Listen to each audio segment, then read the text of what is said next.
All right, guys, I'm excited. I don't know much about this car, but I know enough to talk about it today.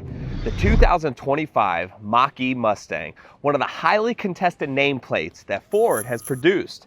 One, because car enthusiasts didn't like that they decided to call an electric car a Mustang, the classic pony car. But today is a new day because Ford has lifted the ban on being a EV distributor and now allowing all Ford dealerships to participate in selling these. As the EV market's losing its luster with the tax credit, also with the EV mandate, you'd be surprised that the Mach-E is still hanging 10 with their electric sales. I, for one, am excited about this because now that we have the ability to pull in these new Mach-E's and Lightnings if we wanted them, I get to actually demonstrate and check the vehicle out. For the people that are mad about the Mach-E Mustang, I'm not.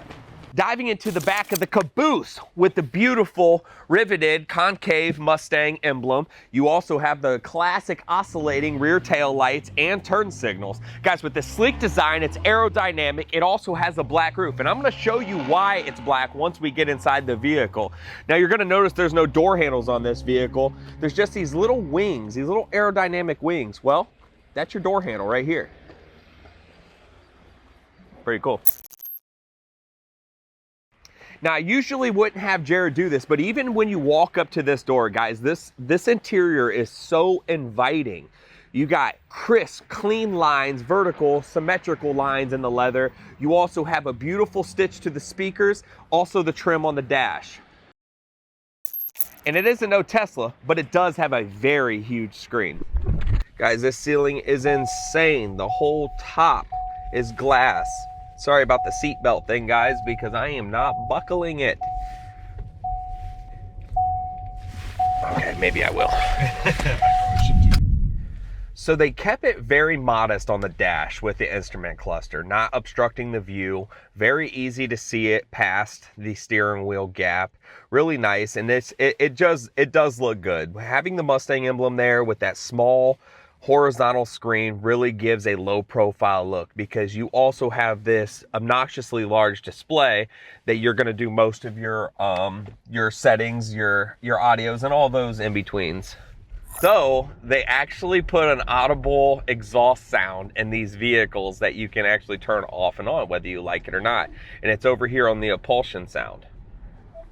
Now, there's 3 drive modes to this vehicle. This is the all-wheel drive version, not the rear-wheel drive version, which actually has a little bit more pep. You have the Whisper, Engage, and Unbridled. I don't understand those drive modes. Maybe it's just when that spoon engine Honda Civic pulls up beside you and you just had to show them that you can beat him. And this vehicle is kind of nice because it does have one pedal driving as well. So when you let off the gas, the vehicle's automatically coming to a braking, which is also regenning your vehicle. Oh my gosh, Josh is calling.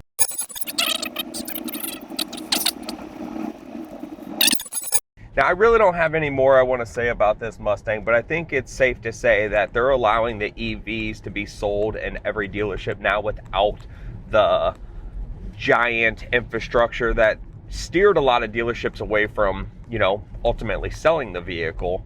So it's exciting to be a part of the EV market, even if the luster is leaving. But I still think the people that are going to drive them will still drive them. The people that are going to want them will still want them. And the people that have bought them are still going to need them fixed. We will be able to do that for you down here at Bill Harris Ford.